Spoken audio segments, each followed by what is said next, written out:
अपनी सियासी छवि बदल रही मुख्यमंत्री ममता बनर्जी को बंगाल विधानसभा चुनाव में आखिर कितना लाभ होगा।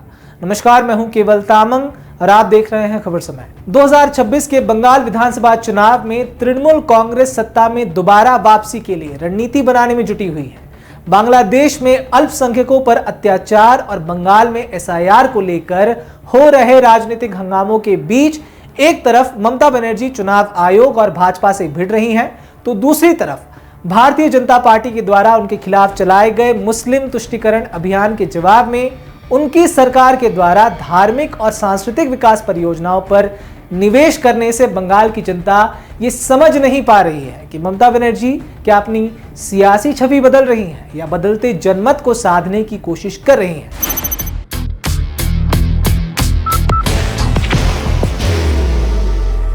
There will only be one insignia. या फिर उनकी चुनावी मजबूरी है। इसमें कोई शक नहीं है कि पिछले कुछ महीनों में ममता बनर्जी ने अपनी सियासी छवि को एक नया रूप देने की कोशिश की है। उन्होंने राज्य में धार्मिक और सांस्कृतिक विकास पर एक मोटी धनराशि खर्च की है। हाल ही में उन्होंने गंगा सागर सेतु के उद्घाटन के साथ ही मेले के विकास के लिए लगभग 4000 करोड़ रुपए खर्च किए। तो दूसरी तरफ राज्य में कई मंदिरों का जीर्णोद्धार भी करवाया है। इसके अलावा सिलीगुड़ी से लेकर कोलकाता तक नए नए मंदिर भी बना रही हैं। सिलीगुड़ी में इसी महीने महाकाल मंदिर का निर्माण हेतु शिलान्यास कार्य उनके हाथों किया जाना है। विभिन्न अखबारों एवं न्यूज चैनल्स में प्रसारित खबरों के अनुसार इन सभी पर कुल खर्च 10,000 करोड़ रुपए से ज्यादा होने वाला है। मुख्यमंत्री ने दीघा में जगन्नाथ मंदिर के निर्माण पर लगभग 300 करोड़ रुपए खर्च किए थे। उन्होंने कालीघाट मंदिर का नवीनीकरण किया। उनकी सरकार ने दक्षिणेश्वर और कालीघाट, स्काई वॉक, तारापीठ, कंकाली टोला, मदन मोहन मंदिर, मायापुर इस्कॉन जैसे मंदिरों का विकास भी किया है। अब गंगा सागर मेले में आ रहे श्रद्धालु यहां के खास इंतजामात से काफी खुश नजर आ रहे हैं और मुख्यमंत्री ममता बनर्जी की तारीफ भी कर रहे हैं।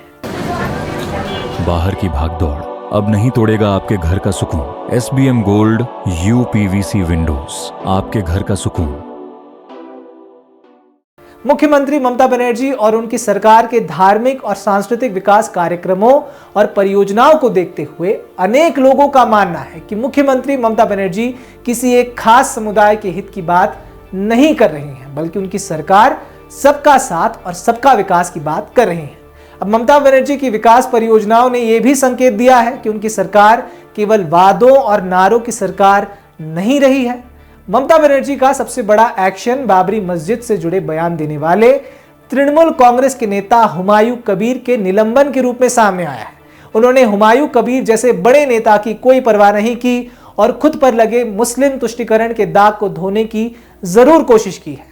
अब राजनीतिक जानकार भी मानते हैं कि ममता बनर्जी की छवि बदल रही है। हालांकि कुछ लोग ये भी मान रहे हैं कि 4 दिन की चांदनी है, फिर अंधेरी रात, इसे चुनाव से जोड़कर देख रहे हैं। फिलहाल ममता बनर्जी ने अपने सभी नेताओं और कार्यकर्ताओं को धार्मिक विवाद से बचने की सलाह दी है।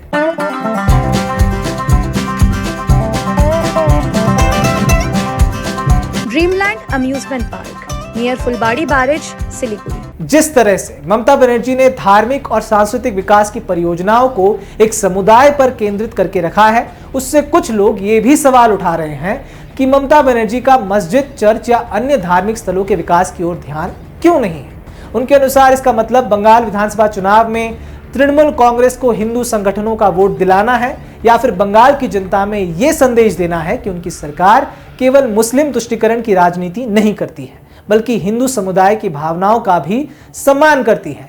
दूसरी तरफ भारतीय जनता पार्टी उनके द्वारा किए जा रहे धार्मिक और सांस्कृतिक कार्यक्रमों को दिखावा बताती है और SIR के मुद्दे को लेकर घुसपैठिए और मुस्लिम तुष्टीकरण की उनकी नीति पर प्रहार करती है।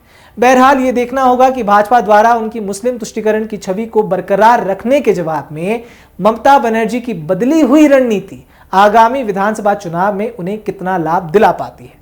लेकिन इतना तो तय है कि बंगाल की राजनीति अब एक नए मोड़ पर जरूर आ गई है। फिलहाल आपको बताना चाहूंगा कि ये खबर समय के प्रतिनिधि सुरेंद्र श्रीवास्तव के द्वारा लिखी गई है।